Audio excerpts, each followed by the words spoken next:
প্রথমেই দেখে নেব আজকের সংবাদ শিরোনাম। বিএলওদের নিয়ে মিথ্যে তথ্য দিচ্ছে তৃণমূল, দাবি শুভেন্দুর, দিলেন পরামর্শ। বিহারের ভোটের পরেই বদলাচ্ছে সমীকরণ, বিজেপির প্রতি আগ্রহ বাড়ছে সংখ্যালঘুদের, আশাবাদী শুভেন্দু। নতুন দল করবেন বলেও কেন চুপ হুমায়ুন, বহরমপুরে দাঁড়িয়ে স্ট্যান্ড ক্লিয়ার করার বার্তা শুভেন্দুর। বাংলার জন্য বড় সুখবর, ডিসেম্বরে রাজ্যে আসতে চলেছেন মোদী, তেড়েফুঁড়ে ময়দানে নামছে বিজেপি। ভোটের অপেক্ষা নয়, মমতাকে সরাতে বিজেপির মেগা প্ল্যান রেডি, এখন থেকেই শুরু এই কাজ। ডিসেম্বর থেকে রেশনে মিলবে কম চাল, রেশন কোটা নিয়ে বড় সিদ্ধান্ত মোদী সরকারের। হাসিনাকে ফেরাতে নয়াদিল্লিকে চিঠি পাঠালো ঢাকা, কি বার্তা ইউনূস সরকারের। আপনাদের তেজপাতা করে রাখা হয়েছে, মুসলিমদের বার্তা শুভেন্দুর। হাকিমপুর বর্ডার যেন মিনি বাংলাদেশ, এতদিন কোথায় ছিল অনুপ্রবেশকারীরা।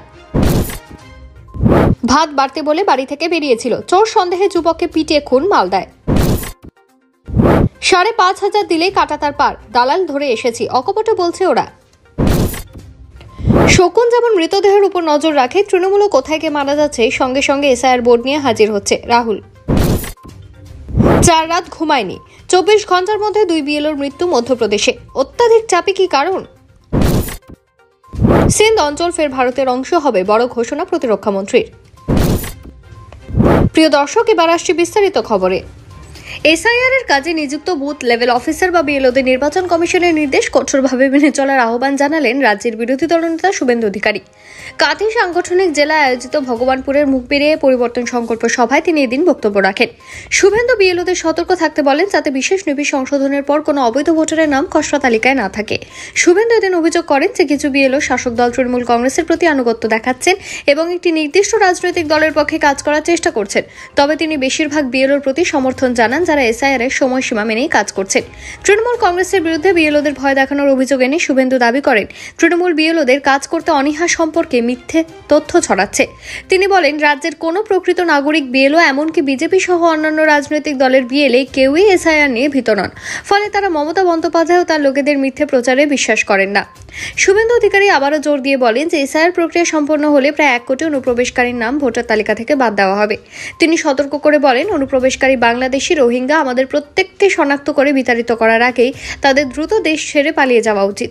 তিনি আরও দাবি করেন যে ভারতীয় নাগরিকদের এসআইআর প্রক্রিয়া নিয়ে ভয় পাওয়ার কিছুই নেই। তার মতে শুধুমাত্র বাংলাদেশি মুসলমান এবং মায়ানমারের রোহিঙ্গাদের বিতাড়িত করা হবে। অন্যদিকে যারা বাংলাদেশ বা পাকিস্তান থেকে ধর্মীয় নির্যাতনের শিকার হয়ে এসেছেন তাদের সিএএ এর অধীনে নাগরিকত্ব দেওয়া হবে। তৃণমূল নেত্রী মমতা বন্দ্যোপাধ্যায়ের স্লোগান ধর্ম যার যার, উৎসব সবার নিয়ে মন্তব্য করতে গিয়ে শুভেন্দু বলেন, আমরা বলি প্রত্যেক ব্যক্তি তাদের বিশ্বাস অনুযায়ী উৎসব পালন করবেন। রাজ্য কোনো ধর্মের উৎসবের অংশ হবে না, তবে নিশ্চিত করবে যাতে সবাই তাদের বিশ্বাস অনুযায়ী তা পালন করতে পারেন। শুভেন্দু অধিকারীর এই মন্তব্যের প্রতিক্রিয়ায় তৃণমূল কংগ্রেসের আইটি সেলের ইনচার্জ ও মুখপাত্র দেবাংশু ভট্টাচার্য বলছেন, শুভেন্দু অধিকারী 1 কোটি ভোটার সিন্ড্রোমে আক্রান্ত। তিনি কেন জনসভায় বারবার এই সংখ্যাটি উল্লেখ করছেন? নাকি এসআইআর শেষ হওয়ার আগে নির্বাচন কমিশন থেকে কোনো গোপন তথ্য পেয়েছেন? বিজেপির স্বার্থ পূরণের জন্যই কি কোনো পূর্ব নির্ধারিত লক্ষ্য রয়েছে?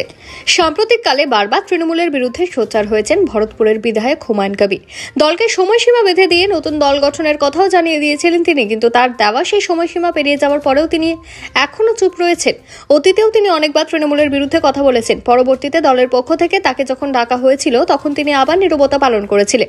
ফলে এবার তিনি সোচ্চার হয়েছেন ঠিকই, কিন্তু এখনো পর্যন্ত তার সেরকম কোনো পদক্ষেপ দেখতে না পাওয়ার কারণে সকলের মধ্যেই ধোঁয়াশা তৈরি হচ্ছে যে হুমায়ুন কবিরের কি শুধুমাত্র মুখেই বড় বড় কথা, কিন্তু কাজে কিছুই করতে পারছেন না তিনি। তৃণমূলের বিরুদ্ধে কথা বলেও শেষ পর্যন্ত তৃণমূলেই থাকতে হচ্ছে তাকে।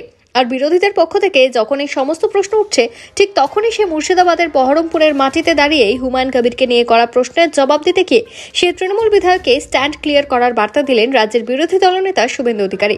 সম্প্রতি ভরতপুরের তৃণমূল বিধায়ক হুমায়ুন কবিরের অনেক বক্তব্য সংবাদ মাধ্যমের সামনে এসেছে। বারবার করে তিনি মুর্শিদাবাদ জেলা নেতৃত্বের বিরুদ্ধে ক্ষোভ উগরে দিয়েছেন। এমনকি দলকে সময়সীমা বেঁধে দিয়ে দল যদি তার কথা মতো তার প্রস্তাব মেনে না নেয় তাহলে তিনি নতুন দল গঠন করবেন এবং ভবিষ্যতে কারা কারা তার দলে থাকবেন তাও তিনি জানিয়ে দেবেন বলে হুঁশিয়ারি দিয়েছিলেন এই তৃণমূল বিধায়ক। কিন্তু এখনো পর্যন্ত তিনি তৃণমূল ত্যাগ করার মতো কোনো সিদ্ধান্ত ঘোষণা করেননি। তাই এর আগেও যখন তিনি তৃণমূলের বিরুদ্ধে কথা বলে আবার তৃণমূলে থেকে গিয়েছেন, তখন এবার আর তার তৃণমূলের বিরুদ্ধে এই সমস্ত কথায় এখন বিশ্বাস করতে রাজি নন রাজ্যের বিরোধী দলনেতা শুভেন্দু অধিকারী। ফলে মুখের কথা নয়, কাজে তিনি কতটা করে দেখাতে পারবেন এবং তৃণমূলের বিরুদ্ধে পদক্ষেপ নিতে পারবেন সেই প্রশ্ন তুলে দিলেন নন্দীগ্রামের বিজেপি বিধায়ক। গতকাল বহরমপুর সাংগঠনিক জেলার পক্ষ থেকে আয়োজিত পরিবর্তন সংকল্প সভায় উপস্থিত হন রাজ্যের বিরোধী দলনেতা শুভেন্দু অধিকারী। আর সেখানে সাংবাদিকরা হুমায়ুন কবিরকে নিয়ে শুভেন্দু বাবুকে প্রশ্ন করেন। সেই ব্যাপারে প্রতিক্রিয়া দিতে গিয়ে রাজ্যের বিরোধী দলনেতা বলেন, হুমায়ুন কবির আগে নিজে ঠিক করুক উনি কি করবেন, উনি আগে নিজে ঠিক করুক, তারপরে আমরা বলবো। উনি দল করার কথা বলেছেন, আবার ডিএম এর সঙ্গে মিটিং করেছেন, ফুল আবার দিয়েছেন। এর আগেও বলেছিলেন ইউসুফ পাঠান গুজরাটি, আমি সমর্থন করব না। তারপরে তো উনি আর নিয়ামত সাহেব দুজনকে ডেকে টুপি পরিয়ে দিল, মাঠে নেমে পড়লেন, বললেন যে এই জেলায় আমরা 70 ভাগ, হিন্দুরা 30 ভাগ, সবাইকে কেটে ভাগীরথীর জলে ভাসিয়ে দেব। এখন আবার বলছেন আমি বলতে চাইনি, আমাকে দিয়ে মমতা ব্যানার্জি সাম্প্রদায়িক কার্ড খেলিয়েছেন, তাই বলতে হয়েছে। তাই উনি আগে নিজের স্ট্যান্ড ক্লিয়ার করুক, তারপরে বলবো। এতদিন বিজেপির বিহার নিয়ে চিন্তা ছিল, কিন্তু বিহারে যে রেকর্ড জয় এসেছে তারপর আর পিছনে ফিরে তাকানোর মতো সময় নেই গেরুয়া শিবিরে। এবার তাদের একটাই টার্গেট, বাংলা দখল। বিহারের জয়ের দিনই প্রধানমন্ত্রী নরেন্দ্র মোদী বাংলায় ক্ষমতা আসে যে এখন তাদের প্রধান লক্ষ্য তা স্পষ্ট করে দিয়েছিলেন। আর এবার যে খবর গেরুয়া শিবিরের অন্দরমহল থেকে পাওয়া যাচ্ছে তাতে নির্বাচনের বাদ্যি বাজবে আর পথে নামবে বিজেপি, এমনটা কিন্তু নয়। এবার অনেক আগে থেকেই তারা বাংলার ক্ষমতা পরিবর্তনের লক্ষ্য এবং মমতা ব্যানার্জিকে সরানোর লক্ষ্যে শুধু রাজ্য নেতাদের নয়, ভিন রাজ্যের যারা নেতা আছেন তাদেরকেও পশ্চিমবঙ্গের কাজে লাগাতে চাইছেন। প্রায় সকলেই জানেন যে পশ্চিমবঙ্গে এবার লড়াইটা কতটা জমকালো হতে চলেছে। বিজেপি খুব ভালো করেই জানে যে এবার যদি পশ্চিমবঙ্গের ক্ষমতা দখল করা না যায় তাহলে আর বাংলায় তাদের করার মতো কিছুই থাকবে না। তাই এবারে লড়াইটাকে অত্যন্ত সিরিয়াসলি নিয়েছে বিজেপি, যে কারণে ভোটের অপেক্ষায় না থেকে এখন থেকেই নতুন টিম তৈরি করে ভিন রাজ্যের নেতাদের পশ্চিমবঙ্গের সংগঠনকে শক্তিশালী করার কাজে মনোনিবেশ করার নির্দেশ দিচ্ছে গেরুয়া শিবির। আর অন্য রাজ্যের নেতাদের যদি বাংলার কাজে এখন থেকেই লাগানোর প্রক্রিয়া শুরু করে দেওয়া হয় তাহলে বিজেপির কেন্দ্রীয় নেতৃত্বের বাংলা নিয়ে কি ইচ্ছা রয়েছে তা নতুন করে বলতে হবে না। যেভাবে তারা অন্য রাজ্যের নেতাদের বাংলায় কাজে লাগানোর চেষ্টা করছে এবং তা ভোটের কয়েক মাস আগে থেকে পরিকল্পনা শুরু হয়েছে, তাতেই বোঝা যাচ্ছে যে এবার কেন্দ্রীয় বিজেপিও ঝাঁপিয়ে পড়েছে বাংলা দখলের জন্য। জানা গিয়েছে ইতিমধ্যে বেশ কিছু নাম সামনে এসেছে যারা ভিন রাজ্যের গুরুত্বপূর্ণ বিজেপির নেতা মন্ত্রী, আর তাদেরকে পশ্চিমবঙ্গের জেলা ভাগ করে দায়িত্ব দিতে চাইছে গেরুয়া শিবির, যেখানে রাঢ়বঙ্গের দায়িত্ব দেওয়া হতে পারে পবন সাই এবং ধন সিং রাওয়াতকে।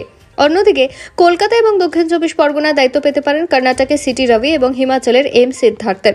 অন্যদিকে উত্তরবঙ্গে দায়িত্ব পেতে পারেন অরুণাচলের অনন্ত নারায়ণ মিশ্র। আর এখানেই গুঞ্জন তৈরি হয়েছে যে বিজেপি তাহলে এবার বাংলাকে নিয়ে অত্যন্ত সিরিয়াসভাবে ভাবতে চলেছে, যার কারণে নির্বাচনের এখনো কয়েক মাস দেরি থাকলেও ভোটের অপেক্ষা না করে সংগঠনকে আরো শক্তিশালী করার লক্ষ্যে এবার ভিন রাজ্যের নেতাদেরও বাংলার কাজে লাগাতে চাইছে পদ্ম শিবির। তবে একদিকে রাজ্য নেতা এবং অন্যদিকে ভিন রাজ্যের নেতা মন্ত্রীদের এনে ভোটের আগে থেকে বিজেপি সংগঠন মজবুত করার এই প্রক্রিয়া ভোট বাক্সে তাদের কতটা সুফল এনে দেয় সেদিকে নজর থাকবে সকলের। কাটোয়া ফালাকাটার পর সল্টলেক এসআইআর আবহে ফের রাস্তায় আধার কার্ড। এবার সল্টলেকের রাস্তায় মিলল ভিন রাজ্যের একাধিক আধার কার্ড। বিএ এবং সিএ ব্লকের মাঝে মাঠের ধারে রাস্তায় পড়ে থাকে আধার কার্ডগুলিতে উত্তরপ্রদেশ, মধ্যপ্রদেশ, রাজস্থান ও মহারাষ্ট্রের ঠিকানা রয়েছে। প্রাতঃভ্রমণকারীদের নজরে এলে বিধাননগর উত্তর থানায় খবর।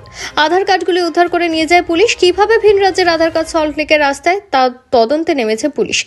বাংলাদেশ অনুপ্রবেশকারীদের কেউ বলছে ভোট দিয়েছেন, কেউ রেশন পেয়েছেন, কেউ বা লক্ষ্মীর ভান্ডার। প্রশ্ন উঠছে বাংলাদেশি নাগরিকরা এগুলো পেল কি করে, নথি কারা বানিয়ে দিল? এই আবহেই সম্প্রতি আধার কার্ড জালিয়াতির পর্দাফাশ হয়েছিল দক্ষিণ 24 পরগনায়। দক্ষিণ 24 পরগনা সোনারপুরের ঘাসিয়ারাতে বৃহস্পতিবার একটি সাইবার ক্যাফেতে অভিযান চালিয়ে কল্পদেব মণ্ডল নামে একজনকে গ্রেপ্তার করেছিল সোনারপুর থানার পুলিশ। পুলিশ সূত্রে খবর টাকার বিনিময়ে ভুয়ো আধার কার্ড তৈরি করে দিতেন তিনি। পুলিশ সূত্রে আরও খবর ভিন রাজ্যের বাসিন্দাদের পরিচয়পত্র ব্যবহার করে এই কারবার চালাতেন। এই কাজের জন্য বিভিন্ন সাইবার ক্যাফে ব্যবহার করা হতো। বিজেপির রাজ্য কমিটির সদস্য উত্তম কর বলেন, যারা দিল্লি, মুম্বাইয়ে যারা অনুপ্রবেশকারী ধরা পড়ছে তারা যখনই আসছে বিভিন্ন রাজ্যে ধরা পড়ছে, তখন তারা কিন্তু বলছে আমরা পশ্চিমবঙ্গ থেকে ভুয়ো আধার কার্ড তৈরি করে এখানে এসেছি। বর্তমান শাসক দলের লোকই আধার কার্ড বিভিন্ন জায়গায় করে থাকে, তারা ধরা পড়ছে। অপরদিকে কিছুদিন আগে হাটকালনা এলাকায় রাজ্য সড়কের পাশ থেকে উদ্ধার হয়েছিল বালুরঘাট এলাকার 27টি এনুমারেশন ফর্ম।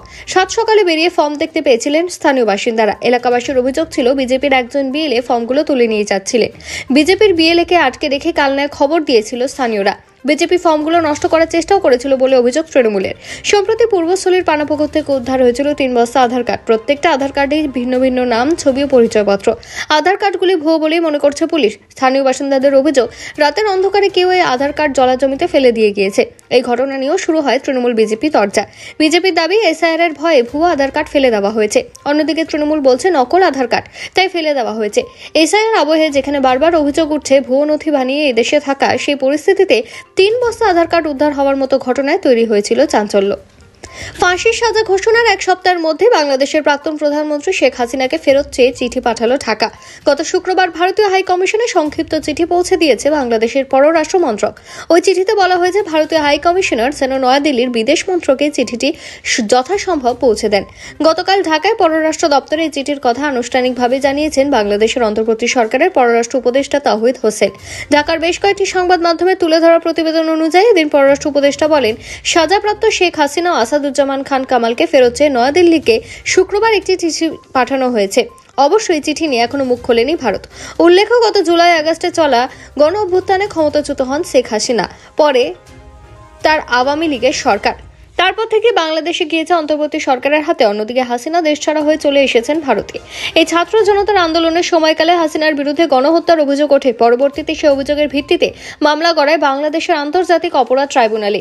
সম্প্রতি সেই মানবতা বিরোধী মামলায় হাসিনাকে দোষী সাব্যস্ত করেছে ট্রাইব্যুনাল। হাসিনার পাশাপাশি বাংলাদেশের প্রাক্তন স্বরাষ্ট্রমন্ত্রী ও পুলিশ কর্তাকে দোষী সাব্যস্ত করেছে আদালত। হাসিনা ও আসাদুজ্জামানের ফাঁসির সাজা শুনিয়েছে বাংলাদেশের আদালত। অন্যদিকে পুলিশ কর্তা রাজ্য সাক্ষী হওয়ায় তাকে 5 বছরের কারাদণ্ডের সাজা শুনিয়েছে বাংলাদেশের ট্রাইব্যুনাল। হাসিনা আসাদুজ্জামান ফেরার, তাই তাদের দেশে ফেরাতে উদ্যোগী ঢাকা।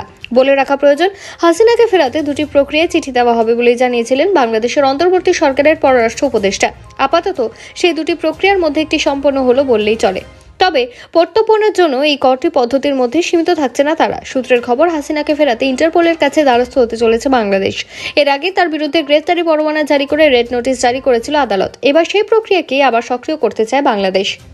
বিধানসভা নির্বাচনের আগে রাজ্যের সংখ্যালঘুদের বড় বার্তা বিধানসভার বিরোধী দলনেতা শুভেন্দু অধিকারী। রাজ্য থেকে তৃণমূলকে হটাতে বিজেপির পাশে দাঁড়াতে সংখ্যালঘুদের আহ্বান জানালেন। রবিবার পূর্ব মেদিনীপুরের ভগবানপুর থেকে মুসলিমদের বার্তা দিয়ে শুভেন্দু বললেন, আপনাদের আমার মতো জয় শ্রীরাম বলতে হবে না, ভারত মাতাকে জয় বলুন। তৃণমূল মুসলিমদের তেজপাতা করে রেখেছে বলেও তোপ দাগেন তিনি। শুভেন্দুর অবশ্য জয় শ্রীরাম স্লোগান না দেওয়া নিয়ে কটাক্ষ করল তৃণমূল ও সিপিএম। রাজনীতির কারবারিরা বলেন, এই মুহূর্তে রাজ্যের সংখ্যালঘুদের বেশিরভাগ ভোট তৃণমূল পায়। পরিসংখ্যানও সে কথাই বলছে। এমনকি বিধানসভার বিরোধী দলনেতা শুভেন্দু সে কথা মেনেও নিচ্ছেন।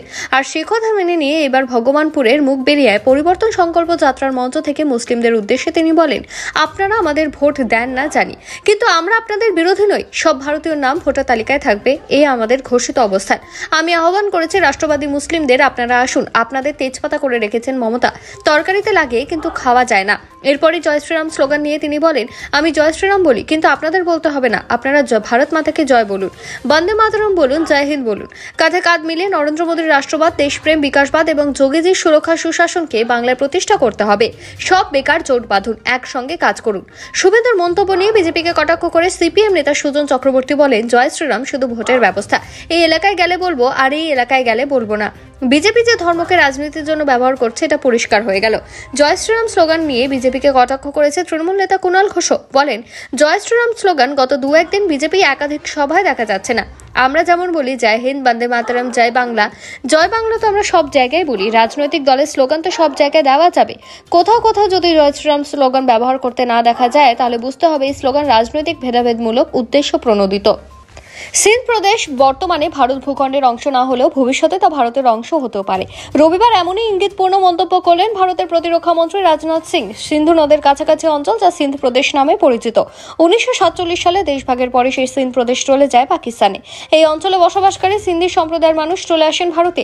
এদিন দিল্লির একটি অনুষ্ঠান থেকে পাকিস্তানের মানচিত্র বদলের ইঙ্গিত করে প্রতিরক্ষা মন্ত্রী বলেন, লালকৃষ্ণ আডবাণী তার একটি বই লিখেছেন যে সিন্ধি হিন্দুরা, বিশেষ করে তার প্রজন্মের যারা, তারা এখনো ভারত থেকে সিন্ধের বিচ্ছেদকে মেনে নেন।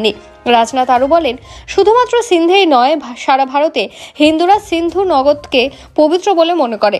সিন্ধের অনেক মুসলিমও বিশ্বাস করতেন যে সিন্ধু নদের জল মক্কার আব-এ-জামজামের চেয়েও কম পবিত্র নয়।